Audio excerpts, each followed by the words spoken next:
Hi masters. ఆ రోజుకు ఒక మంచి మాటలో ఒక యోగి ఆత్మకథ 41వ రోజండి. శ్రీ యుక్తేశ్వర్ గారు నేను బయట తిరగటానికి బయలుదేరేటప్పటికీ నేను మాటల్లో చెప్పజాలని ఆనందంతో తన్మయుండై ఉన్నా. మా ఇద్దరి శరీరాల్ని కేవలం వెలుతురే మూలభూతంగా గల నదీ తీరంలో రోడ్డు మీద నడుస్తున్న 2 సూక్ష్మ చిత్రాలుగా దర్శించా. జగత్తులో ప్రతి రూపాన్ని, ప్రతి శక్తిని క్రియాశీలకంగా నిలిపేది పరమేశ్వరుడి దివ్యశక్తే. అయినప్పటికీ ఆయన స్పందనశీలమైనటువంటి భౌతిక లోకాలకు ఆవల ఆనందమయమైన అకల్పిత శూన్యంలో సర్వవ్యాపకమై ఉంటాడు అని వివరించారు గురుదేవులు. భూమి మీద ఆత్మసిద్ధి సాధించిన వాళ్ళు అదే మాదిరి 2 విధాల జీవనం గడుపుతారు. ప్రపంచంలో తమ పనిని చిత్తశుద్ధితో నిర్వర్తిస్తూనే లోపలి పరమానందంతో నిమగ్నులై ఉంటారు. ఈశ్వరుడు మానవులందరినీ తన ఉనికి కొన్న అపరిమితమైనటువంటి ఆనందంతో సృష్టించాడు. మానవులు బాధాకరంగా శరీరం కలిగించే అడ్డంకులను ఎదుర్కొంటున్నప్పటికీ భగవంతుడు తన రూపంలో తయారైన మానవులు చివరికి ఇంద్రియ బోధలన్నింటికీ కూడా అతీతంగా నిలబడి తనలో ఐక్యం కావాలని ఆశిస్తాడు. ఈ విశ్వచేతన దృశ్యం నాకు శాశ్వత గుణపాఠాలు కూడా నేర్పింది.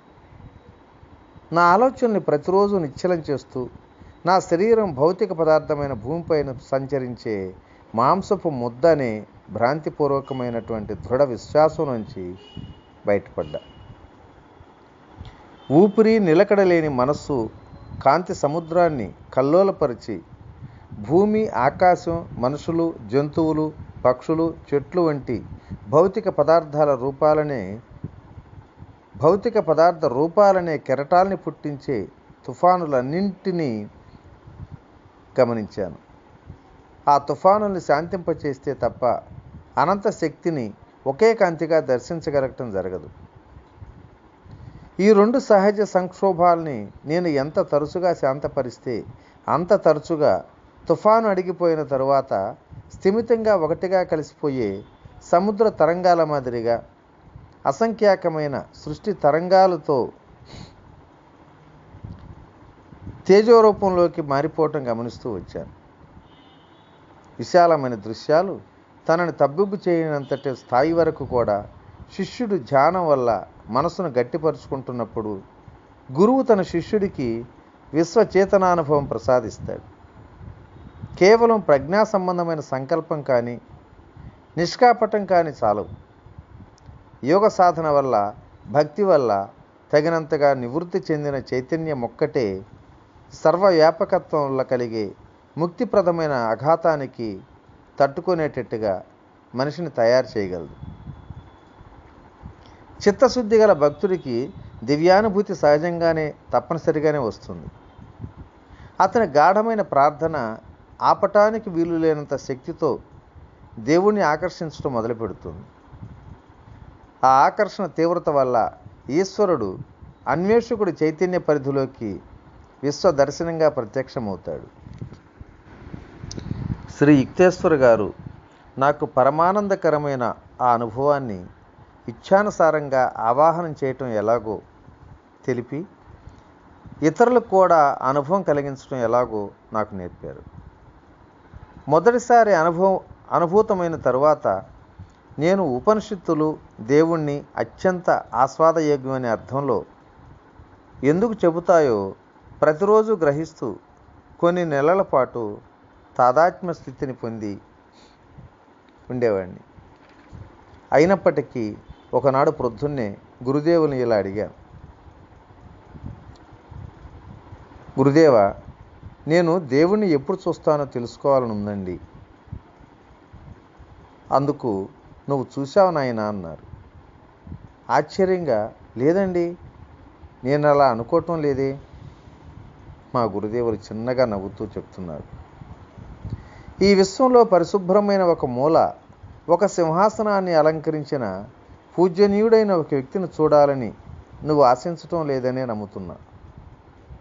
అయితే అందరిలాగా భగవంతుడి సాక్షాత్కారం పొందినందుకు రుజువుగా అద్భుత శక్తులు కలగాలని నువ్వు ఊహిస్తున్నట్లుగా కనిపిస్తుంది. అది సరికాదు.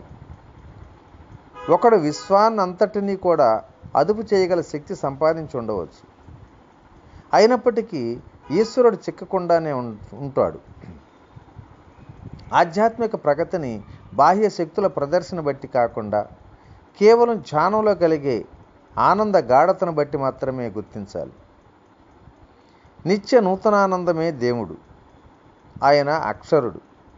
ఇక ముందు సంవత్సరాల్లో నువ్వు ధ్యాన సాధన కొనసాగిస్తూ పోయిన కొద్దీ ఆయన అనంతమైన చాతుర్యంతో నిన్ను మాయ చేస్తూ ఉంటాడు. దైవ సాక్షాత్కారం పొందే మార్గం కనుక్కున్న నీలాంటి భక్తుడు మరే సుఖం కోసము దేవుని వదులుకోడు. ప్రాపంచిక సుఖాలతో ఎంత తొందరగా విసిగిపోతామో భౌతిక వస్తువుల కోసం కలిగే కోరికలకు అంతూ ఉండదు. మనిషి ఎన్నడూ పూర్తిగా తృప్తిపడడు. ఒక గమ్యం తర్వాత మరో గమ్యానికి పాకులాడుతాడు. అతడు అన్వేషించే ఆ మరొక్కడే ఈశ్వరుడు. శాశ్వతానందాన్ని ప్రసాదించగలవాడు ఆయన ఒక్కడే. బాహ్య కామనలు మన లోపలున్న స్వర్గం నుంచి తరిమేస్తుంటాయి. అవి కేవలం ఆత్మానంద పాత్రను అభినయించే మిథ్యాసుఖాలను మాత్రమే చేకూరుస్తాయి. పోయిన స్వర్గాన్ని దైవధ్యానం ద్వారా తొందరగా తిరిగి పొందడం జరుగుతుంది. దేవుడు ముందుగా ఊహించడానికి వీలులేని నిత్య నూతనత్వం కావటం వల్ల ఆయనంటే మనకెన్నడూ విసుగు పుట్టదు. అనంతకాలమంతటా సంతోషభరితంగా వైవిధ్యం చూపించే పరమానందం మనకు సొంతమవటం అంత సులువు కాదు. ఈశ్వరుడు అవగాహనకు అతీతుడని సాధువులు ఎందుకంటారో ఇప్పుడు తెలుసుకున్నానండి. ఆయన్ని అంచనా వేయటానికి నిరంతరం జీవితం కూడా చాలదు అన్న. అది నిజమే. కానీ ఆయన సన్నిహితుడు, ప్రియుడు కూడా. క్రియాయోగం వల్ల మనసు ఇంద్రియ అవరోధాలను తొలగించేసిన తరువాతనే ధ్యానం. తరువాత ధ్యానం దేవుణ్ణి 2 విధాల నిదర్శనాలతో నిరూపిస్తుంది.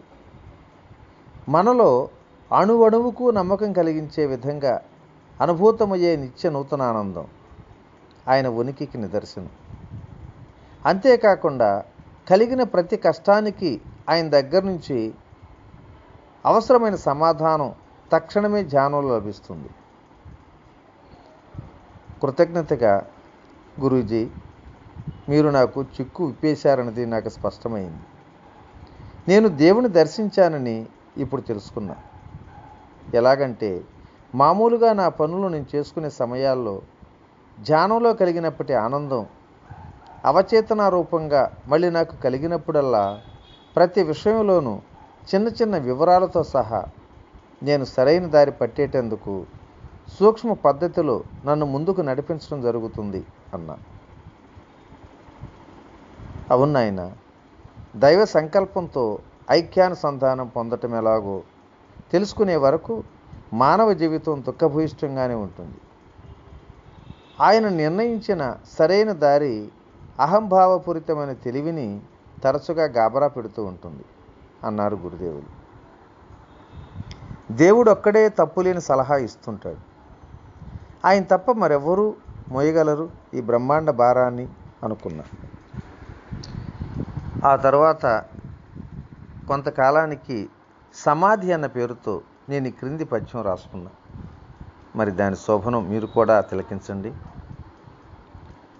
మటు మాయమైనాయి వెలుగు నీడల తెరలు, హరించిపోయింది ప్రతి దుఃఖ బాష్పం, గతించిపోయాయి క్షణికానంద ఉషోదయాలు, తొలగిపోయింది ఇంద్రియాల క్షీణత, మిథ్యాఛాయలైనటువంటి రాగద్వేషాలు, ఆరోగ్య అనారోగ్యాలు, జీవన్మరణాలు నశించిపోయాయి ద్వైతపు వెండి తెర మీద. లేవు నాకిక వర్తమాన భూత భవిష్యత్తులు, నిత్యుణ్ణై సర్వవ్యాపకుణ్ణై నేనే నేనే నేనే ప్రతి చోట నేనే. కోపం, పేరాశ, మంచి చెడు, మోక్షం, కామం మింగేశానన్నిటినీ, మార్చేశానన్నిటినీ. నా ఏకైక అస్తిత్వంలో ప్రసరించే ఒక సువిశాల రక్త మహాసముద్రంగా రగులుతున్న ఆనందం ధ్యానం వల్ల తరచు పెళ్ళుబుకి నీళ్లు నిండిన నా కళ్ళను మిరుమిట్లు గొలుపుతూ పేలి పరమానంద అమరజ్వాలలయ్యాయి. హరించింది నా కన్నీళ్లను, నా దేహాన్ని, నా వాటినన్నింటినీ కూడా. నువ్వే నేను, నేనే నువ్వు. వచ్చాను ఆనందం నుంచి, జీవిస్తాను ఆనందం కోసమే, కరిగిపోతాను పవిత్రానందంలోని. పావనం చేస్తాను మహామనస్సాగరంగా సృష్టి తరంగాలన్నింటినీ. ఘనం, ద్రవం, ఆవిరి, వెలుతురు 4 తెరలాగా లేచిపోయాయి పైపైకి. అన్నింటిలో నేను ప్రవేశించాను మహిమాన్వితమైనటువంటి నేనులోకి. తొలగిపోయాయి శాశ్వతంగా నాలోని క్షణ ఛాయలు. నిశ్చలంగా ఉంది నా మానసిక ఆకాశం. కింద, ముందు, పైపైన నేను సమైక్యమైన ఒక కిరణం, ఒక చిన్న నవ్వు బుడగని. నేను అయిపోయాను ఆనంద సాగరంగా. మరి ఈరోజు ఈ మంచి మాటను ఇంతటితో ఉపసంహరించుకుందాం. తిరిగి మరుసటి రోజు మరికొన్ని విశేషాలతో కలుసుకుందాం. ఓకే. ఇట్లు మీ రామిరెడ్డి మానసరావు. Thank you.